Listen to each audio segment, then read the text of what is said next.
Hey, this is David Owen. And this is Marian Cowigowen. And this is You Show Me Yours, a podcast where a married couple talks about the movies and television that they loved before the first date. And this time I was made to watch You've Got Mail. You were pretty close, I was trying though. to. Yeah. I can't. You've Got Mail. And there's some sort of a ding behind it. Yes, it is the 1998 Nora Ephron rom-com that, among other things, it's yet another movie that coaxed me into getting a haircut that is really not the best for my facial features. Yes, Dave, I had the short pixie twice. Not just once. But the first one was the Meg Ryan version, which you didn't see. And then I got the Gwyneth version. So, it's Meg Ryan at her cutest as a bookstore owner who was run out of business by Tom Hanks as basically a Barnes & Noble guy.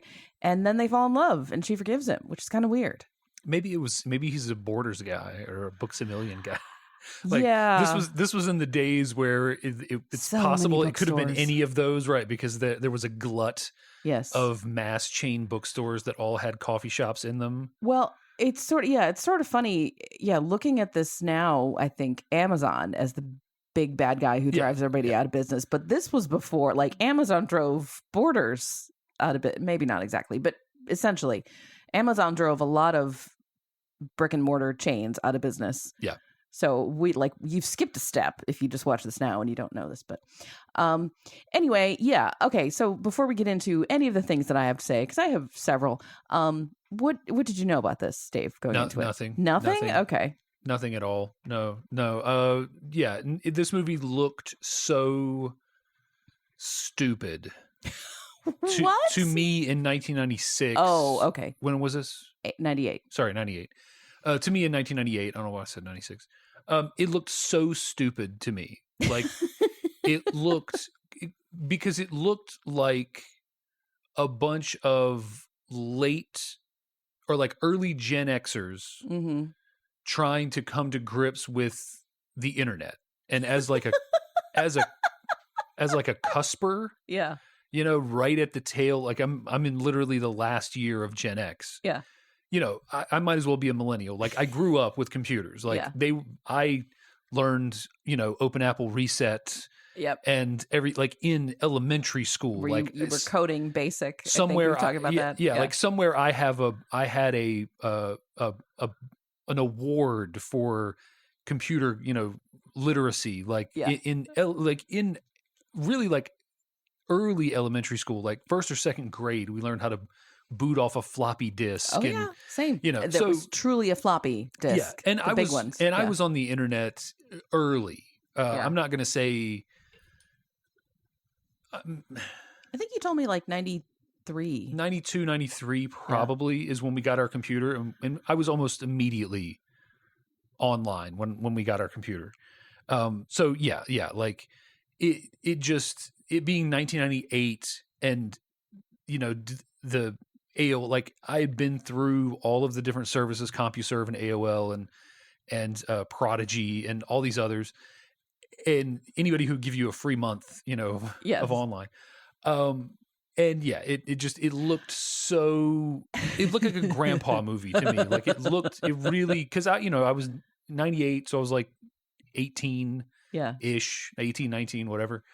And as someone and I was in technology, I was in school at that time for technology. And this is one of those where I would have been working at the video store when it came out on video and all that stuff. You could not have paid me to watch this movie.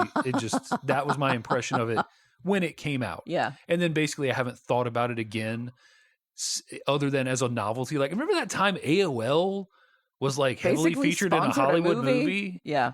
Well, it's not really your arena actually, but it is really funny to look at this, and you've got when it opens, Tom Hanks and Meg Ryan are both in relationships with other people, and Meg Ryan's boyfriend, played by Greg Kinnear, which it always amuses me that he started out doing Talk Soup or something as he was a comedian, and now he's turned into this semi-serious actor, which always amuses me. Well, then there was this thing in the 90s of oh, he's dreamy and he's going to be the next leading man in Hollywood. Yeah. And then they only ever cast him as like a hapless, either hapless male.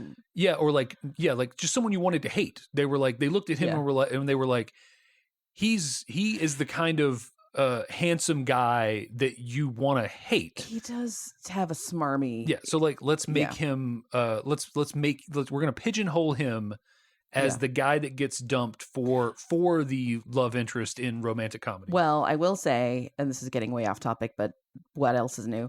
And probably 5 or 6 years after this, he made a movie with Sarah Jessica Parker where he's almost dumped for Pierce Brosnan, but not. Oh. He's Sarah Jessica's husband, and she's a working mom who has to balance all the stuff. And Pierce Brosnan is like her boss and is kind of sort of in love with her, but she's like, no, I love my family. Blah, blah, blah, blah, blah, blah, blah. And then they learn about work-life balance. So he doesn't always lose out. But even still, in that, he was the less interesting choice. I mean, who is more interesting than Pierce Brosnan? Right. And he uses his accent, too. It wasn't like he was Americanized. Early 2000s Pierce Brosnan, 2005. Don't feel bad about yourself if you're less interesting than Pierce Brosnan. Bras. Yes. Peak bras. Anyway, back to this. So he's a newspaper columnist, journalist, something. And he is, from minute one, he is against technology. Not even like the internet, just computers. Like he uses a typewriter to write in the 90s. In the most 1980s way possible. Even by the time this movie was, even like 10 years before this movie was made, word processors had been widely accepted. Like, I learned how to type on a word processor, in high school in 1992 or whatever. So like it's like they give him what is like a top of the line type of typewriter, I imagine. But like he might as well have had one of those ones from the 50s. An that's Underwood. Like, that's manual. Exactly. Yeah. Like it's the silliest. Yes. And I appreciate it because it's such a caricature. Well, yeah, it makes you feel less bad about him eventually being dumped when he's so sort of caricature, both sort of foolish. Both of the significant others are just caricatured right off the bat, and you're like, oh yeah, like I see your arc. Okay. Yeah. From minute one, also because it's Tom Hanks and Meg Ryan, who I believe this was their third rom-com together, so you knew they were going to end up together, and so and the advertising had basically told you that. Like this was all but advertised as a spiritual sequel to Sleepless in Seattle or whatever. Which also in that one they're hardly ever on screen together until the end. I think not at all till the end. But they don't get together, and this one the same thing. But while we're on that point, so this is a remake like times infinity. This is let me pull up the Wikipedia entry so I get all the details right. It's got the same story as a 1937 Hungarian play called Parfumerie, which has been adapted several times, and the best known is The Shop Around the Corner, a 1940 movie, also a 1949 musical in the Good Old Summertime, and also a Broadway musical in 1963, She Loves Me. And if you notice, The Shop Around the Corner is the name of Meg Ryan's bookstore in this, which I think is stupid. Like, I get it. Like you're calling out the ancestor of this movie, but just as a store name, that's dumb. Oh no, I think that's the sort of fun. Yeah, it's a fun name. I mean, like it's not effective, right? Because it's like, what do they sell? Yes, and that's what I mean. It's a bookstore, specifically like a children's bookstore. Really, right? You don't get any of that. It doesn't give you information, but like it's the sort of cutesy name that someone would pick who was not planning to create a bookstore that would last like multi-generations. That didn't have SEO in mind. Right. Oh yeah. No, like, it would have just been a fun thing. Yeah. Like I like it for that, right? That it's this whimsical sort of thing. And I think within the context of this movie, without knowing it was paying homage to a previous or whatever, it seems like it makes her mother, the mother character who is never, is dead by the time we join this. It drives home that sort of the whimsical nature of her that would lead her to make a children's bookstore Maybe. in the first place. Well, okay. But maybe. I could see your objection to it. Maybe. But yeah, it does. It makes it clear, like, yeah, we know this is a similar plot to this movie. It's on purpose. And I've never seen any of these other ones. I kind of thought before we were going to watch this, I thought maybe I should watch The Shop Around the Corner just to get up to date. But I did not. But essentially, it's the same thing. Two people are communicating as anonymous pen pals, something like that, and they don't know their real identity. And then meanwhile, in real life, there's this person that they hate, and it's an enemies to lovers type thing, which is, like tales old of time. As I was explaining to our son when he asked me if this movie was good and what was it about, I said it's like the trope of rom-coms. Yes. Two people that hate each other secretly communicate, not knowing they're communicating with the one they hate, fall in love with the person they're communicating with, only to find out it's the person they hate. And then they're like, oh, I'm sure the person that they were in email is their true self, not the person that I met in person. Yes. I don't see how that works. But speaking of, we're just going around to all these points that I wanted to mention. Yeah, so we'll get back to the main thing at some point. So they end up together in the end, and Tom Hanks learns who Meg Ryan is well before she learns who he is. Yeah, so you want to do just a quick dirty plot summary? Yeah, I suppose. Yeah, just so we can, the thing that we never do and always say we should do. I do it every time. I every time after I say, of course, is the I give a quick dirty plot summary. Sometimes it's 2 sentences. Well, I gave it. Okay, if you it didn't feel like you did, but if you did, I apologize. Okay. This is why we should edit our podcast so we can take this kind of stuff out. This is the magic part of it. It's not magic. No. So magic. He runs the books. He runs the big box. She runs the little. He drives her out of business. Yeah. They somehow still fall in love. Yes. See, that's okay. Anyway, okay. And so they've met in person and they're immediately enemies, which, understandable. Well, not immediately. Would you like to take over? No, but they weren't immediately enemies. There was they meet and he doesn't reveal who he is. And there's some amount of chemistry there between them. And when she finds out who he is, he becomes her enemy. So I think that is important because otherwise the plot, the trauma that he puts her through during the course of the final act of this movie is inexcusable. Okay, well, I'm glad you say that. Is mental torture. That's where I was going. So I think it's important to highlight the fact that before she knew who he was, the live version of him, not the pen pal version, they met and there was something there. There was a spark. Yes. And then she found out who he was and what he was doing. Yes. And then they became enemies. I'm just saying I think that because without mentioning that, I think that this movie is insanely twisted. Well, it's twisted regardless. Sure. So, he realizes who she is, and he's kind of wishy-washy about what to do with it. And then his father, who is breaking up with his, probably 5th wife or something, says something along the lines of, how often does anybody meet someone who just fills them with joy? And his father intends it to be never. And Tom Hanks is like, oh, well, I just did. So, okay, let me continue fooling this woman until I fool her into falling in love with me, basically. Yeah, life is continuing to beat Joe over the head with this, including a scene earlier where he's trapped in an elevator. Yeah. Yeah, hey, you meet the love of your life, you got to marry the love of your life. That's not a line from the movie. But meanwhile, Parker Posey is going on about, I want some Tic Tacs and I'm getting eye laser surgery. And she is a caricature of a superficial, brittle. She's a book editor, but she comes across as a socialite. She's terrible. And you wonder how they got together in the first place. Meg Ryan and Greg Kinnear, I can see. Yeah, but the other two, I don't get at all. It's probably a similar thing, publisher and bookseller, and they met at a function is shown in the movie. I suppose. And here you go. I don't get it. And it's also probably what is Joe's what has been modeled for him by his dad, not that he needs to look for true love, that he just needs to look for somebody. That's true. It's expected that you have some arm candy or whatever. Yeah. So yeah, to give you Joe's examples for relationships. When he first meets Kathleen, and Dave's talking about their meet cute and their chemistry, he is taking 2 children around the city who are his aunt and his brother. Yes. By which I mean and Tom Hanks is 35 here, the approximately 10-year-old daughter of his grandfather and the 4-year-old daughter of his father, because the men in this family keep having relationships and producing children. Yes.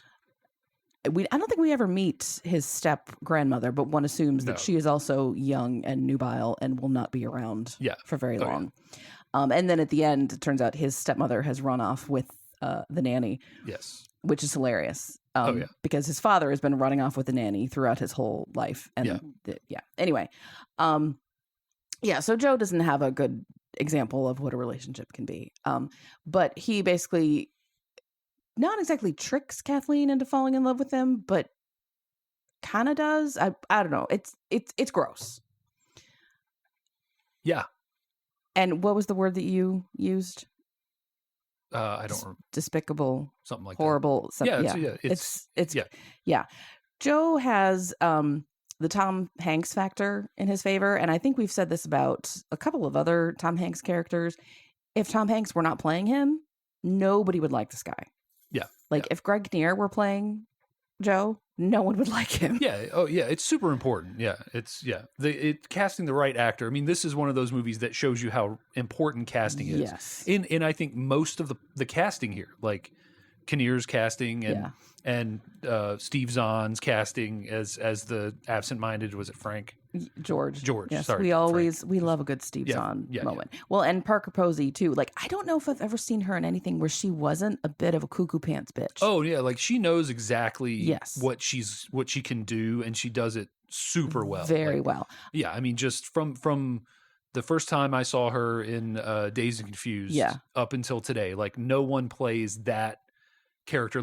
She's succeeded in one of those things that I think is probably in sort of the character actory sort of realm, probably the greatest honor you can ascend to, which is someone in casting goes, get me a Parker Posey type for this, I need a J.K. Simmons type for this, I want a John Turturro type. You want to be that guy who's you're on that higher echelon, you're not the star of the picture, but you're a household name, and you have developed a way of acting and playing a certain type of character that you are the archetype for that type of character. Yeah. Oh, absolutely. Through this whole thing, I kept expecting her to have braces because her character in Best in Show has braces, and I feel like they're really obvious ones, which is weird because all braces are the same level of obvious, I think, but they seemed bigger than most people. It wouldn't surprise me if there was a moment in prepping for that movie where Christopher Guest was bigger. They need to be bigger. I'm not seeing them. Yeah. Both of them need to have obnoxious braces. Yes. Isn't that a meme? More. Probably. Or there's the sound one. Another one. Yeah. Another one. It's enough slices. Yeah. It's enough braces. Yeah. She's got 16 layers of braces on. Yeah. But not here. But she is going to have laser eye surgery, so she's always about improving herself. I lost my Tom Hanks train effect. of thought. The Tom, yeah. Joe is just kind of a dick. Yeah. Well, I think, and this is another Tom, helps with the Tom Hanks casting. I think Joe is supposed to be struggling with who he is. Yeah. I think he is his real self when he's emailing with her. And I think he is, you see a couple of instances where he's with his father and grandfather, and they, especially his dad, is sort of reveling in putting these little guys out of business. Oh, his father's especially awful. His grandfather shows glimmers of something. But he is a little more, you can kind of tell it's not they don't do what I thought they would do, which is a redemption story for him, in the sense that he would, abandon the Fox, and he would go try to save her shop. I'm glad they didn't do that sort of thing. But he it benefits from the Hanks in that you can say like you can see it feels like Mm-hmm. he's struggling. Like Tom Hanks has a good way, a great way of sort of showing uncertainty or like injecting little bits of like that he isn't convinced of what he's saying kind of thing. Like I can't even articulate it necessarily, but he just has a way of saying a line where you kind of think like Joe doesn't really mean that, or Joe is uncomfortable saying that. Like, you know, like when you're just like, yeah, there's something here. Yeah. Well, and I think, and I don't know, maybe I'm just not jaded enough. Maybe I'm taking this on good faith when it shouldn't be. But when Joe is talking about their plan, so Fox Books is a chain, and this is just the newest location, and it's the upper west side of Manhattan, which if you are in New York City means something. It doesn't really to me, but I know means wealth. But beyond that, I don't know. He's talking about the things that a bookstore with a cafe and reading spaces and stuff can offer the community. And he's saying like, oh, we're going to have a special shelf for, you know, local writers, and not just New York or New York City, but like writers who were on the West Side. Yeah. And he's got this thing where he's quoted on the news. And the clip cuts off his quote, and he says something like, I sell low-priced books, and I don't care who likes it. Yeah, like, and so then sue it me. Cuts him off. Yeah. And then he's like, but I talked about how it's a neighborhood destination, and it's a piazza, and, you know, and they don't do any of that. So he seems to have, like, he's not he's not the MBA who's like, cut costs wherever you can. That may, in fact, be his background, and I bet he is. But he shows some concern for like the ethos of the store. Yeah. How tightly he holds on to that concern, I don't know. But yeah, I think some of that goes a little bit of a way to humanize him. Like, I don't think his father would care about having, you know, the local writer table. Oh yeah. His father is Dabney Coleman, who is always does a very good job as just a dick. Anytime you see the dab in a movie, yeah, he's gonna be playing the exact same character. Yes, like Dabney Coleman. You know, God bless him. Well, he's another one. I don't know if I've ever seen him play a nice guy. Right? Yeah. Even like there's a movie. Is it Cloak and Dagger? I think it is, where he plays a kid's imaginary spy friend, and even in that, he's just dabbing it up. Yeah, he's just Dabney Coleman, and it's just amazing. Like, yeah, he's. Every time he is just playing Dabney Coleman, and he's in a role. Like, it doesn't matter what it is. Like, he's got, you know, he's going to have some little jabs in there, a couple little comedic lines thrown in. But yeah, like, love him. But yeah, he's never a nice person. You're never going to cast him as the sympathetic, you know, lead. He's never going to play the Tom Hanks role. Right. Yes. So, no. Speaking of other actors who were on the Fox Books side of this movie, do you want to talk about your favorite one? What, Dave Chappelle? Yes. Yeah. It's just one of those things, like, you know, he just pops in. Anytime you're watching a movie from the 90s, there's a chance that it's going to have some cameo like that. Yeah.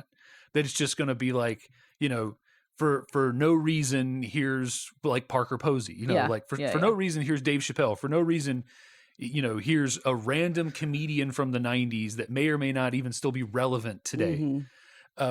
So anytime somebody like that pops up, it gets an audible laugh from me. Like, you know, isn't that funny? It'd just be like if for no reason Dave Coulier was in a movie from the 90s, you know, like just, hey, apropos of nothing, here's, you know, or like when David Bowie pops up in Zoolander, you know, for the walk off, or when Tyler Perry pops up in the Star Trek movie. The Abrams Star Trek. Yeah. Yes. This one would not get a 15-minute laughing session from me, but it's still and it's just hilarious because it's like he's totally wasted in this role. Like, it's not like he's got a couple of little lines, and he does fine in this role. Well, but it's just funny because you didn't need to cast a comedian in that role. Yeah.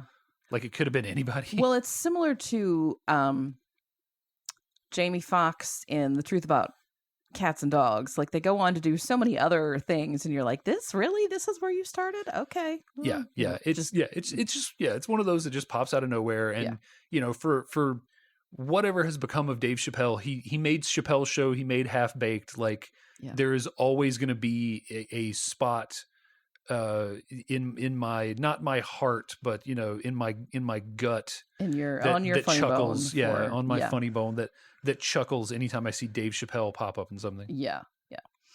On another note, can we talk about the whole Meg Ryan aesthetic and the hold that it has on women my age? Like I said, part of the reason I got a short haircut after watching this was this.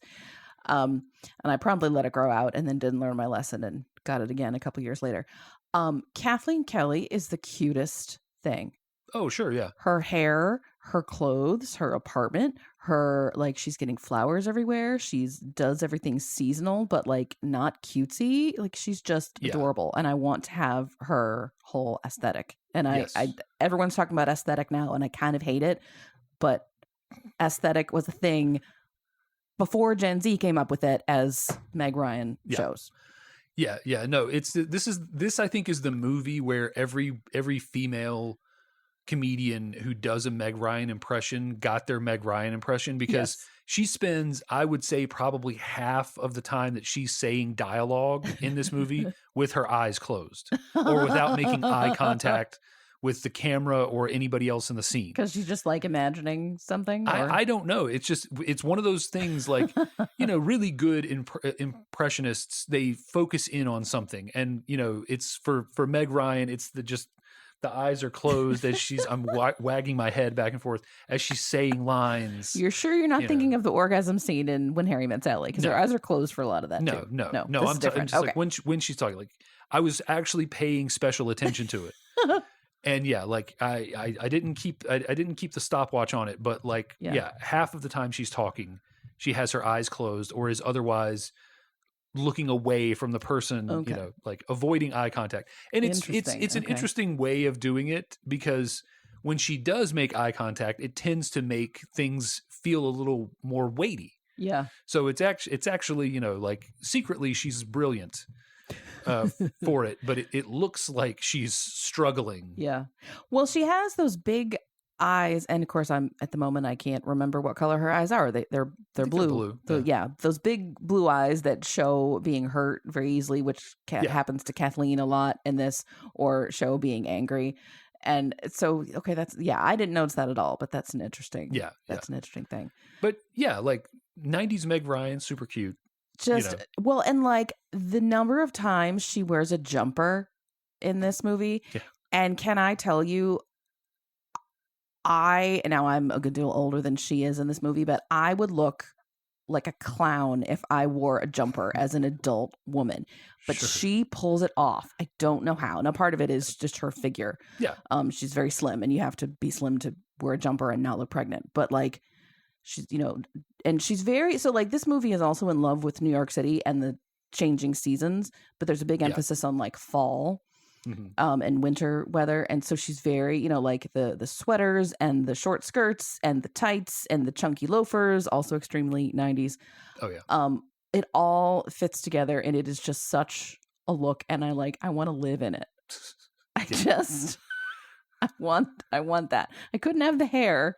I can't wear jumpers. Maybe there is some other part of the Meg Ryan aesthetic that I can have. I don't know. Whatever you can take. I don't know. Yeah. Maybe that's why I was getting flowers all the time for a while. I was like, I can do that at least. Yeah. I think you said well, we've said before, we've talked about movies that are like a love letter to the place that they're set. Yeah. And it's funny because that you mention it, because I think this is more like a Post-it note. Like, New York is a character, but it's kind of, this movie could be set anywhere. And so many of the movies, and I say anywhere, I mean any big city that has this similar, it could be Boston, it could be Chicago, like any big city that has saw this similar struggle. It was kind of, I expected it to be more New York centric. It'd be like, having a movie that's set in the country, and it could be like, this could be North Carolina, it could be Arkansas, it could be Oklahoma, kind of thing. Like, this could just be, so like, it definitely is, New York as a character, but I was kind of like, at some point I was like, I expected more, and maybe it's an aesthetic choice from the director, but, like, where were the, like, skyline shots? Like, they start out with this, this, like, beautiful, like, computer generated New York skyline thing as they're zooming through the tubes of the internet. It's a very late 90s sort of computer-generated stuff. But yeah, so it was just a little, I was a little disappointed. I think you're right that it is, the city is a character. It's they're paying tribute.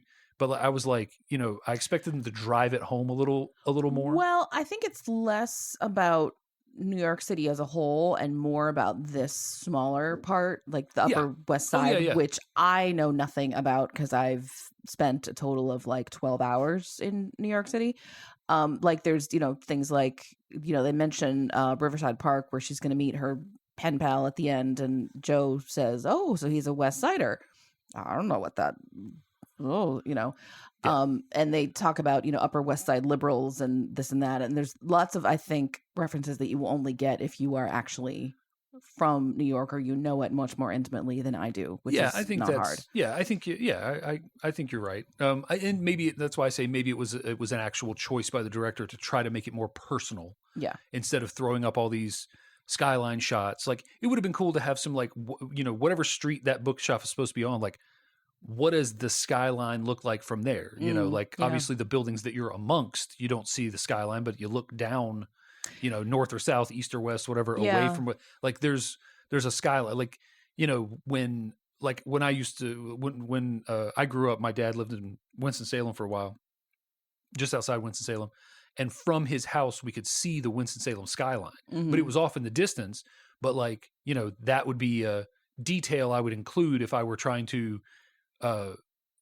like drive home that location, that we were this distance from the city and we could see the skyline just on the horizon, kind of thing.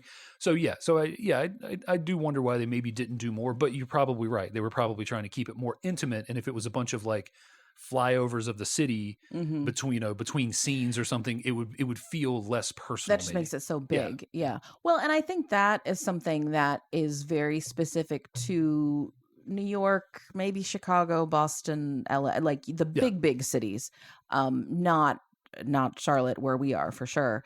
And we live in the suburbs, so definitely not us, but it's a big city, but the neighborhoods are very small. Yeah. I haven't spent a ton of time in Boston, but I used to go there yearly for about 3 or 4 years for an event. And it felt like a couple of years back to back, we stayed in the same hotel. And walking around in the area, I commented, to the person that was with me, or maybe I just thought this, I don't remember, that it was, it felt small. Like, even though we were in this big city, we were walking around, we were going to the, Chinese restaurant, Japanese restaurant, whatever. And it felt like you could just live in this little part of the city and that would be your stomping grounds, like that would be it. Like there was a bodega or like whatever the Boston equivalent of a bodega is on the corner, it was just like, it felt small despite how big it actually was. So I think it is something that you can only get. I think Charlotte has that a little bit.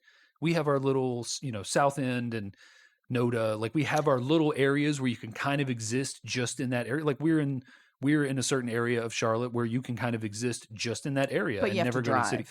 Yeah, well, we have to drive here, but like, so I do think that it is a very big city specific thing. But this idea that even amongst this large city, it's broken up into these smaller sort of, not boroughs, because that means something in New York, but these smaller little villages of people that are all together. Like they make a reference in here, like, oh, I may have walked by him, you may have walked by him, that might be him right there. So it is this interesting thing of how you take something that feels as an outsider to be so big, millions and millions of people in the city, and you show how it's actually pretty small at times. That's pretty interesting. Yeah. Well, and I think, so not to, I don't know, from a viewpoint of, 25 plus years on, it feels a little silly to analyze this for any social message or, an economic policy statement or whatever. But clearly this is about one big book chain versus a little independent, and the little independent dies. And at one point, Tom Hanks, as both Joe and both the pen pal, says to Meg Ryan, it's not personal, it's business. And she says, Why does everyone keep saying that? It's personal to me. Yeah. Because this was, my mother and me, and I'm going to feel like a failure forever, which I haven't closed business, but there's other things where that absolutely felt relevant. But so you could say, oh, this is personal. This is about just this one particular business and these two particular people. But I think that kind of shift from the small independent specialty businesses, whether it's a specialty bookstore, specialty like just a cheese shop, just a bakery, just a butcher, whatever, shifting from that to a supermarket, shifting from the dry cleaner versus the tailor versus the this, the that, to, oh, we just get everything washable, and if it breaks, we throw it away. Like all those shifts, I think, will they affect these little micro neighborhoods that we're talking about too? Because in a lot of cases, it's on one intersection, there's a baker and a butcher and a cheese shop and and so you don't have to go, because they're small, you can have one every couple blocks and they don't compete with each other. Yeah. And you can get to them easily. But when you have one mega supermarket, one mega bookstore, etc., just to get enough real estate, you got to go 4 miles this way, which means it's not accessible to everybody. It's not a piazza, as he says. And I think it's a loss. Now, can you have a good life in different ways? Sure. That's what we have where we live, but it's it's a big change, which I think is worth mourning. Oh yeah. Yeah. And I feel like a lot of people right after this came out were really inspired by the idea of, shop local and basically save the little bookstore with cute Meg Ryan. Yeah.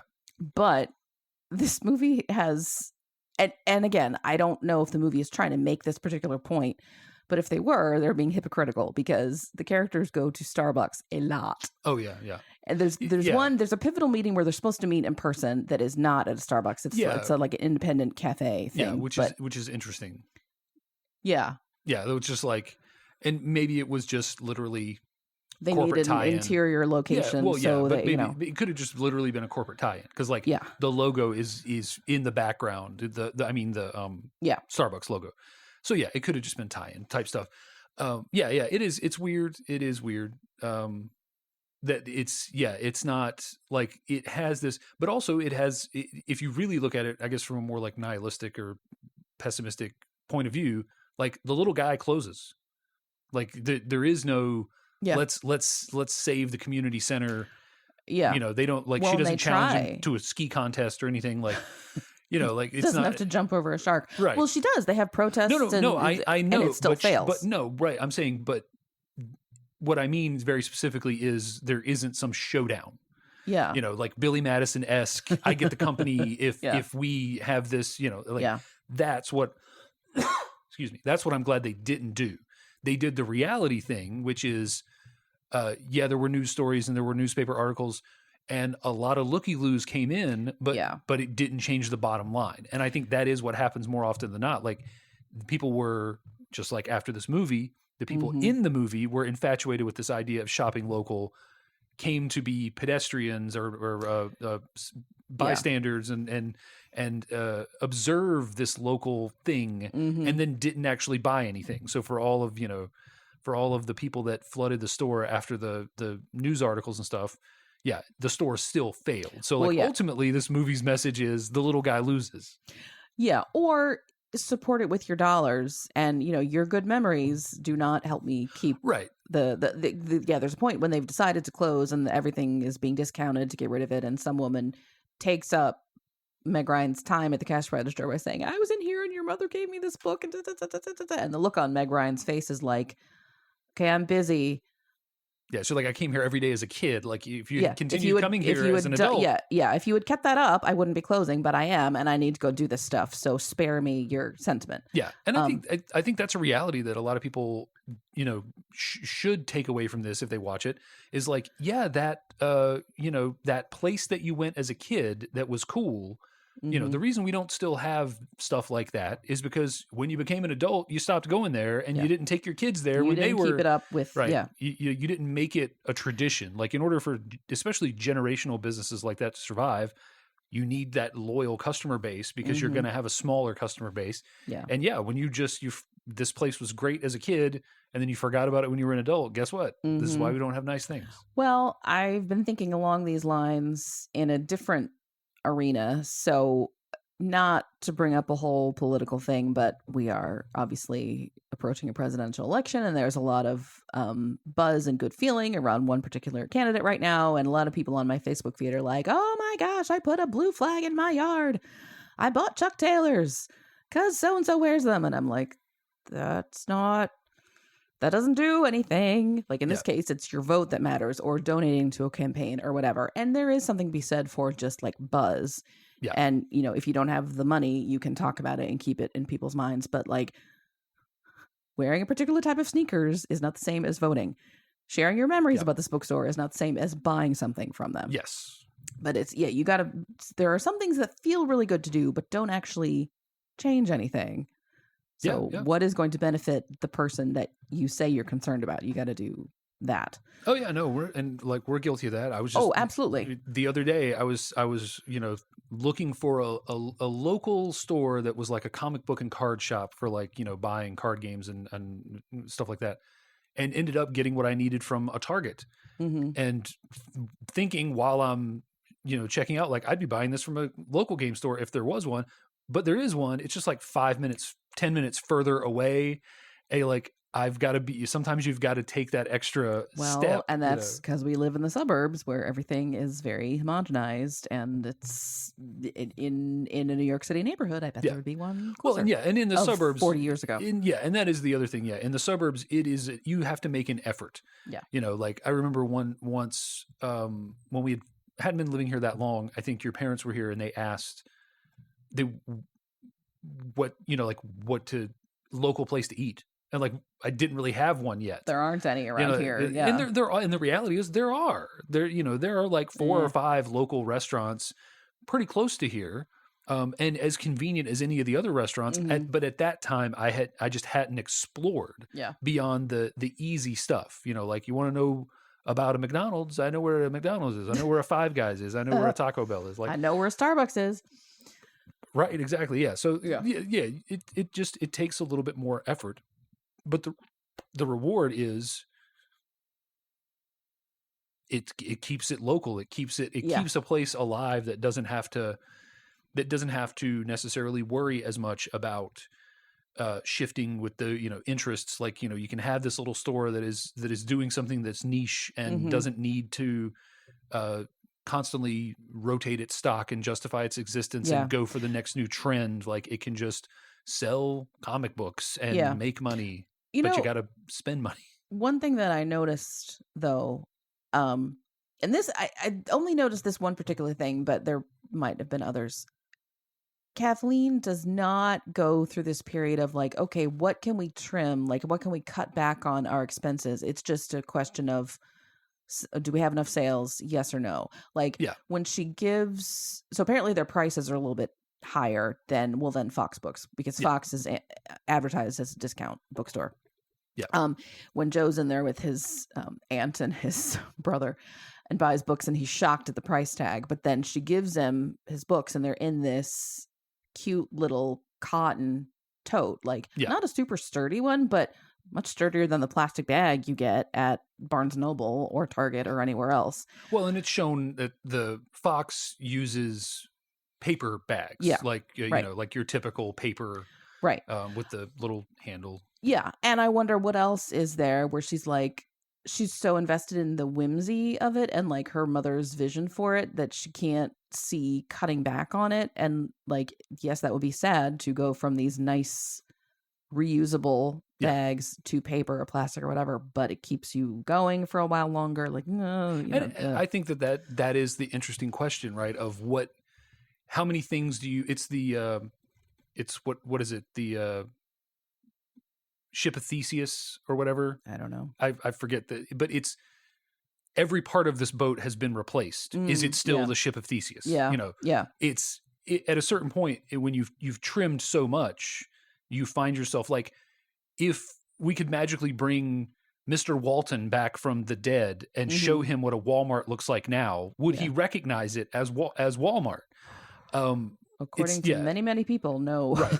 So it's that kind of thing. Like, she may simply take the view that it's all or nothing. Like, if she has to trim, if she has to, if she has to say, if you're going to come to story time, $5 minimum purchase, or if you're going to, you bring your own bag, or we've got some of these, the generic plastic ones that say thank you in red, 10 times on the front of them. Yeah. It may be that she doesn't. And I think for her as a character, it probably is because this store is so much her mother. Yeah, I can see that. I think that she would look at it as any change whatsoever would be too much.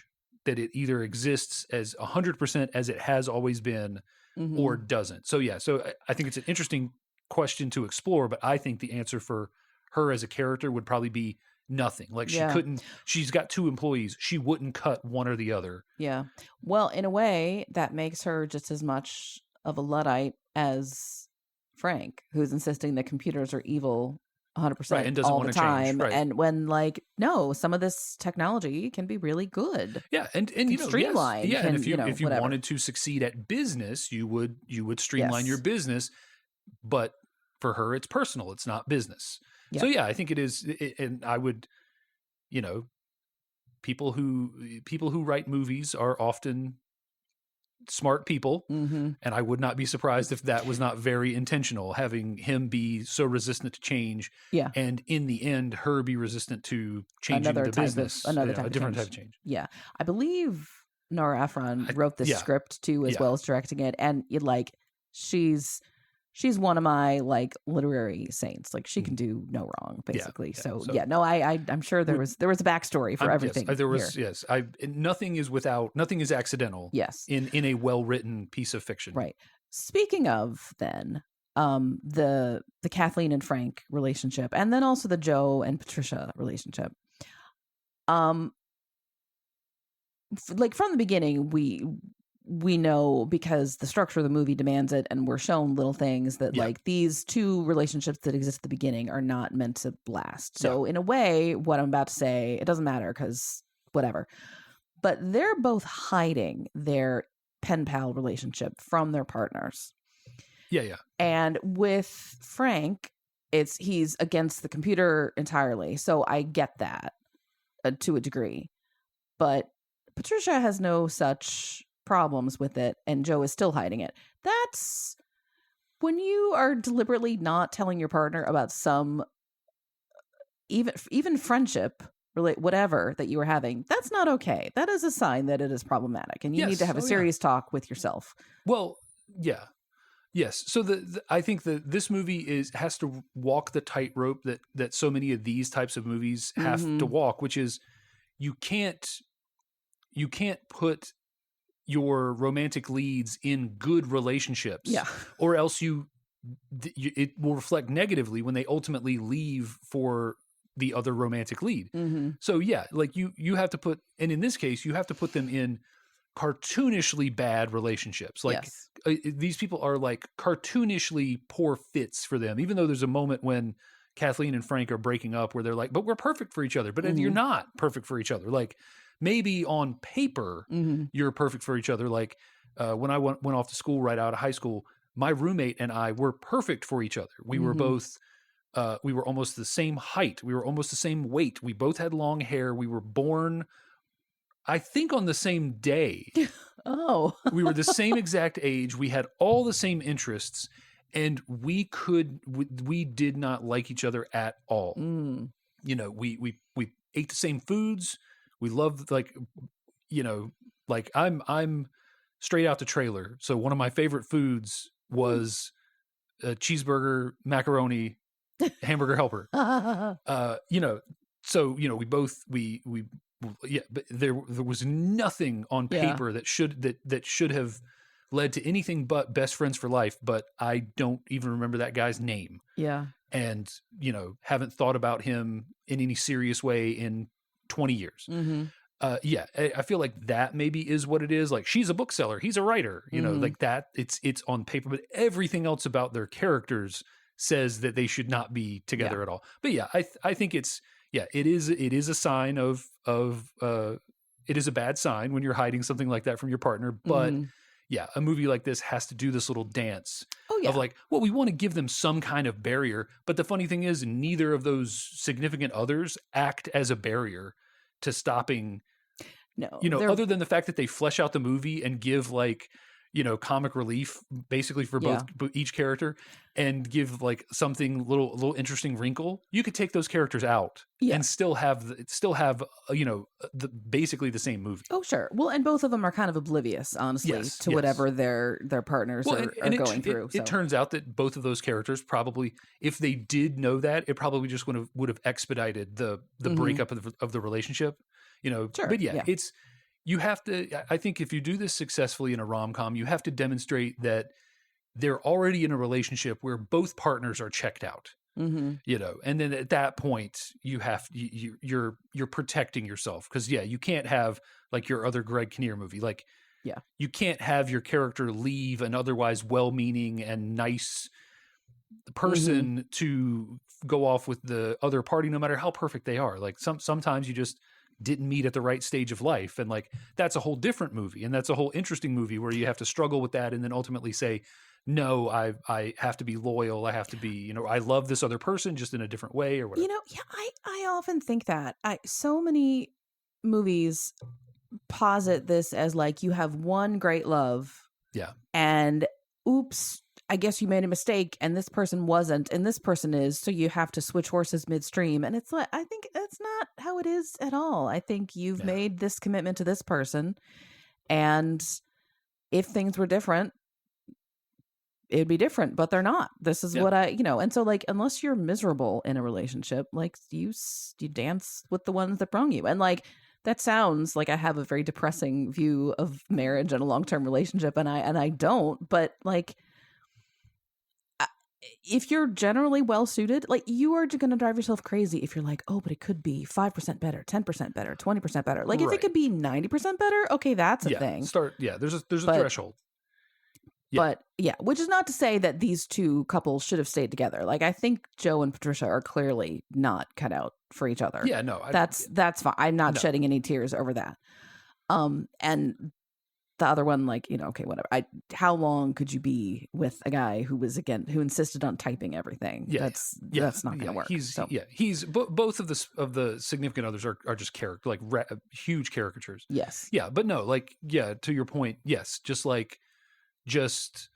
the grass is always greener. Like, you just do like a normal person should do, and stay with them until the kids go to college, and then get divorced. It's fine. Just do what. Which for us is 4 years from now, just in case anyone is keeping track. So if you just want to know we'll have to change the intro to the podcast for you. A divorced couple. But they still do the podcast together. Yeah, so it's fun. No. You won't be able to get rid of me that easily. Nor will you me, because I don't have a job right now. Yes, so this is true. You're gonna have to pay alimony. Professional student. Well, it is. People, I think that is a broader discussion that we don't really have time for today. No, we'll get it on the next Bromcom. That it's not like this. The dream is not out there. Like, maybe for 1% of 1,000th of a percent of people. Most people, you find somebody you can get along with. Like, the roommate shit is the hardest shit to deal with. Absolutely. If you can find someone with whom you can mostly get along with on that stuff, which we don't 100% get along, but we make it work. If you can find someone that you can get along with that stuff, like, forget about the magic. Like, if they don't take you, on fairy tale vacations out of the blue, or, bring you flowers every day or whatever, like, forget about that stuff. Like, you got to get up every morning and get people ready for school and make dinners every night and shit. Or, to put it another way, like, you need the roommate stuff and then like one other thing. Like, if your other thing is flowers every day, okay. If your other thing is I need to have agreements on politics or follow the same sports team or like the same food or whatever, like, that's your one thing. But like, you're not going to have a 360 degree. Your Venn diagrams are not going to be a circle. But and by all means, play the field until you feel like you've gotten a pretty good, till you've been dealt a pretty good hand. You can keep folding, but eventually you got to play one of these hands, or not. You can just play solitaire. It's fine. Is that also, what the kids? Is that what the kids are calling it? Also these days? a card game. Yeah. Yeah. They're calling it playing. They call it one-handed solitaire. Oh God. Well, we'll get into that on our other podcast, Marriage Advice from Long Married People. No. Yeah. No. I don't know. On a different note, as a reader from a young age, and specifically as a girl reader, it makes me so happy that some of my childhood favorites are mentioned in this movie, and you probably didn't catch any of these. I caught a few. I caught a couple. Somebody mentions Anne of Green Gables. Yeah. And then at one point, Kathleen is showing Annabelle, Joe's aunt, that will never stop being funny to me. She's telling her about the Betsy Tacy series, which are so good and so old. Like, I want to say they came out in the 1920s. Mm-hmm. And they are similar to, I was talking last time about the Little House books. They start when the characters are young and they're written very simply. And as the characters age, the writing gets more mature and the plot gets more mature. And the Betsy Tacy books do that too. And then she also talks about the shoe series. And she talks about there's ballet shoes, theater shoes, skating shoes, whatever.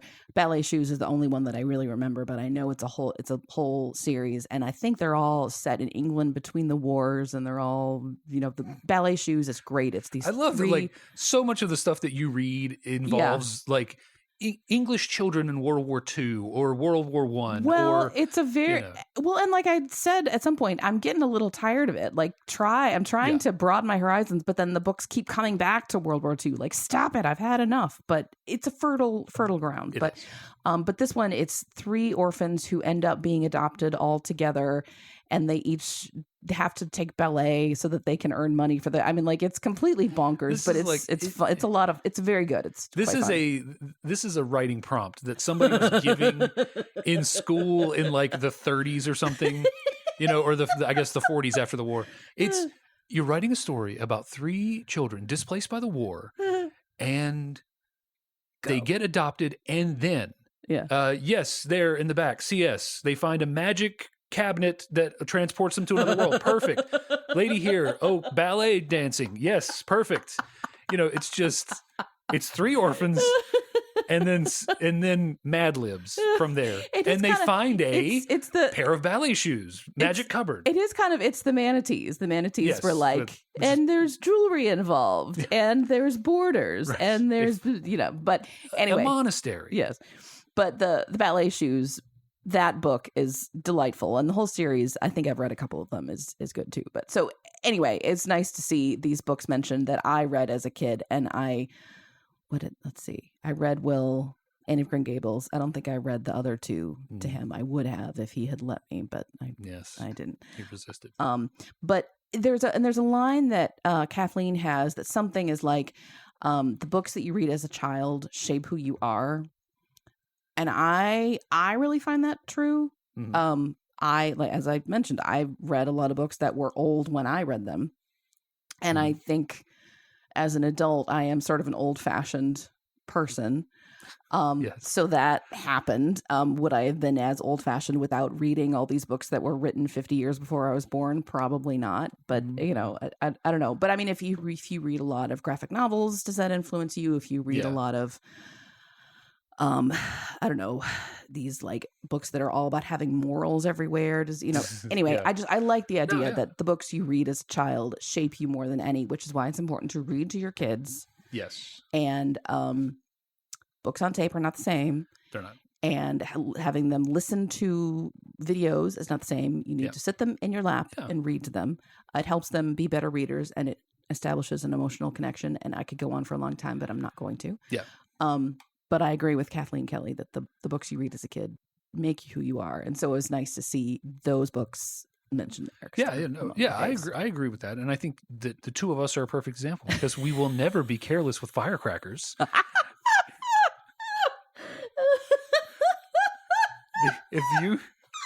If you are around us and you are around firecrackers, we will never be careless. And that is in no large part due to the book whose title I can't even remember. It's called Follow My Leader. Yes. Nor will we play pranks on blind children by putting metal rods inside their sausage links. Yes. I am still horrified by that. It's been Don't prank the blind. 40 years since I read that book, and I'm still aghast at how mean that was. It's awful. Quite. We're getting to the point where no one remembers this book except us. Oh, probably, yeah. I'm sure it's not in print anymore. Oh, no. I'm sure you couldn't find it in the library or on Amazon or even at the shop around the corner. Even Kathleen Kelly would have been like, no one's buying this. Not that one. Not that sentimental that I'm going to keep this book. No. Right. Yeah. Let's see. What else about this movie? I think it's kind of funny that this book is treating... So Kathleen and Joe meet in like a random AOL chat room. Yeah. She says, it was my birthday and I wandered into the over 30 chat room just for fun. Ha ha ha. Which is, not just for fun. Like you were unhappy with Frank already and you were seeking somebody else. But it treats the internet as a safe place, a fun place. Right. When 5 years before we had the net, which was like everyone on the internet is going to kill you. Yes. And now I think we have a little bit of both. Well, the internet is not a safe place to be in general. No, I mean, I think not with strangers. I think it can be, but the idea that you can just I met this guy online and then he turned out he was the love of my life. Like, no, that is not, no. The even funnier and potentially more improbable thing is that she happened to meet someone who lived near her randomly. Not in a New York City chat room. Well, I wondered. She doesn't say that, so I don't know why she's assuming that he is local. But I think So I think imagine it came up, maybe, at some point, like off screen before we meet them. The internet in general is not a safe place to be. Don't trust anybody on the internet. And I say in general, it's not a safe place to be. This is coming from someone who works on the internet. Mm-hmm. Like I am literally a network engineer for a major American ISP. Yeah. And I will tell you, you are never safe on the internet. I wouldn't say it's unsafe. I would say it's like the interstate highway is unsafe. But you are driving in a car and you're driving safely and you have your seatbelt on and your car is well maintained, like, yes, you're probably fine. That is exactly what I mean. Yeah. Yeah. It's being on the ocean is unsafe. But if you're on a boat of the right size with a crew of the right knowledge, yes, like the internet can be traversed safely with a well-maintained car, following all of the safety procedures. Otherwise, it is not. Wait for your crosswalk. Yes. Wait for the crosswalk to change. And don't assume that this random person is who he says he is, and et cetera, et cetera, et cetera. Well, and I think that Joe actually makes a joke about that at this point. Like he's in on the joke that he's playing on Kathleen. Like he's talking about, what kind of screen name is this? NY152. 152 could be the number of felonies he has. You know nothing about him. This is during the mental torture part of where he is grooming her to accept him. Grooming really is what it is. Yeah, like that whole part. It's really kind of gross. Yeah, it takes this weird left turn. Yeah, like because it goes from this thing where it's like I say, like the first half of the movie, like the first is like, okay, he's gonna turn over a new leaf. He's going to leave Fox. He's going to save her bookstore. It's going to be great. And then, no, the bookstore just closes. And then he spends the final act of the movie actively, and again, there's the point where he finds out that she's shop girl and she doesn't know yet. He manipulates her. He spends the final act manipulating her into essentially falling in love with Joe on some level. And then reveals Joe is, and she's like, the last thing she says is, I wanted it to be you. Like why? Yeah, yes, because you were literally, you were taught you were tricked into wanting that. Well, and he does things like Joe, in-person Joe, says to Kathleen, well, who is this guy? You don't even know. I bet he's married. You should ask him. And then she asks Pen Pal Joe, and Pen Pal Joe is like, why would you even ask me that? Don't you trust me? And Kathleen tells real life Joe, see, he was offended that I even asked, but is he? Right. He's totally manipulating her. Yeah, he's getting her to fall out of love a little bit with with Pen Pal Joe, kind of not and to create himself as the he effectively is filling in the role of Pen Pal Joe. Like he is the confidant for her to talk about Pen Pal Joe in the same way that Pen Pal was the confidant for her to talk about the rest of her life. Yeah, including real life Joe when real life Joe was ruining her life. Yeah. Yeah, no, so this is not the cute ending that I think they intend it to be. No, much as there's so much to love about this movie, like like the book name checks and Kathleen Kelly's entire look and the New York in the fall, and but that romance is not healthy at all. No, it's not. No, this is why. Yeah, with a couple of tweaks, this is called Catfish, the movie. Yeah, I mean, this is the poster child for like honesty is important in relationships. Mm-hmm. Like even ones you don't think are important. Right. Like there should rightfully be a sequel to this movie where like 5 years after this, they break up because it was built on an unsecure foundation and the cracks have just been widening over time. Even though they are perfect soulmates, being perfect soulmates was not enough. Yeah, does not mean that you're guaranteed to succeed. And Joe ends up back on the boat. Yes. Yeah. He's got a houseboat called the Fox 3 and his father has one called the Fox 2. And I was expecting them to zoom back, right? And that his grandfather has one called just bigger. The Fox. Yeah. The Fox is a sort of an average size sailboat. Yeah. Still big for a sailboat. And then you've got a yacht and then like a mega yacht. Yeah. Well, Joe's is decent size. Yeah. It's big, but it's like a good sized sailboat, but it's still just a sail. Like his dad's is like a full on yacht. Yeah. Well, his dad being the gross one who's all about money. Yeah. So I just hope that his brother, the little 4-year-old, has better outlook on everything. Probably not. Not with Probably not. So last thing. Kathleen has this sort of ragtag bunch of employees at the bookstore. Oh yeah. One of whom is Steve Zahn, whom we always love in movies. But the other one that I love and I want an entire movie about her is I guess she's the bookkeeper, Birdie. Yeah. Played by Jean Stapleton. And the relationship is unclear. Maybe her mother's friend or something, but she's known Kathleen for most of her life and enough that she's got a locket with Kathleen's mother's picture in it. Yeah. And at one point she drops or heavily hints that she fell in love with Francisco Franco. Yeah. The dictator of Spain. And it's just this throwaway thing, but I love it so much. Yeah. Oh, no, it's just, it almost feels like they just sort of let her riff a little bit. Yeah. Yeah, because there's just one line where she's like, I'm very rich. I invested in, Intel at 6 or whatever. Yeah. So like it just feels a little bit like she gets to riff. Yeah. And she was a amazing national treasure. I think she didn't get enough opportunities to shine in her later years, especially. Well, I was thinking she should have been by all rights, she should have been a Golden Girl. Yes. Well, I always think of her as Edith Bunker. And then I, whenever I see her in anything else, which isn't very common, but I'm like, Jean Stapleton is her own person, is not the dingbat of the, so.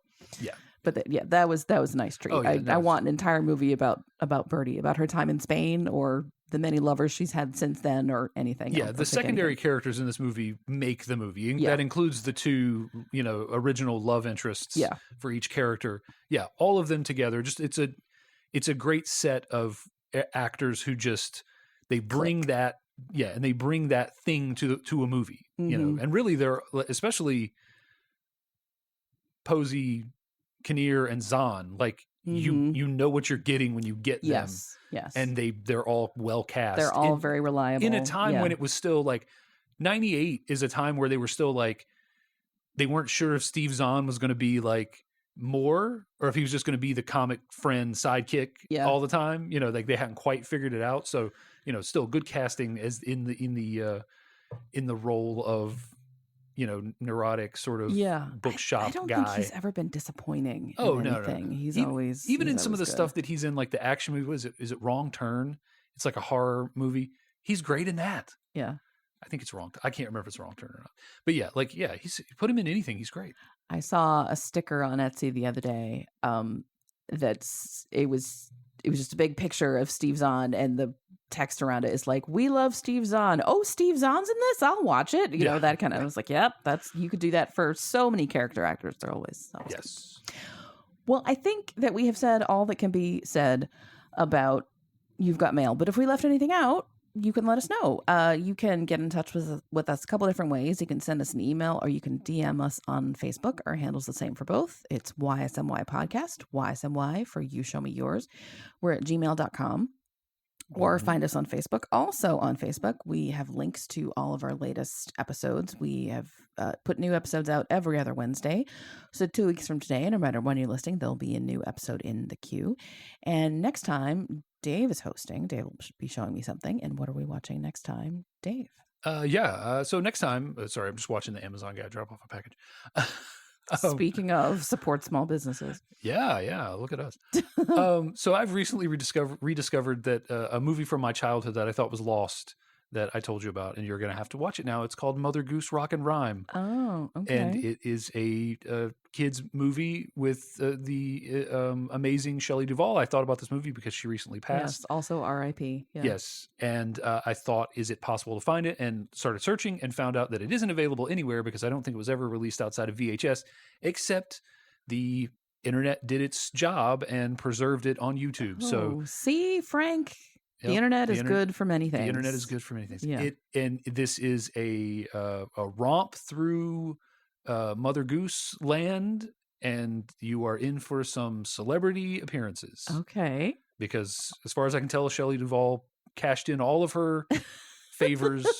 And does this mean Robin Williams is in it? You'll have to wait and see. Oh, okay. You'll have to wait and see. Okay. All right. Well, tune in next time to find out if Robin Williams is in it and many other things. We'll see you next time with Mother Goose Rock and Rhyme. In the meantime, this has been You Show Me Yours. Thanks for listening. Bye. Bye.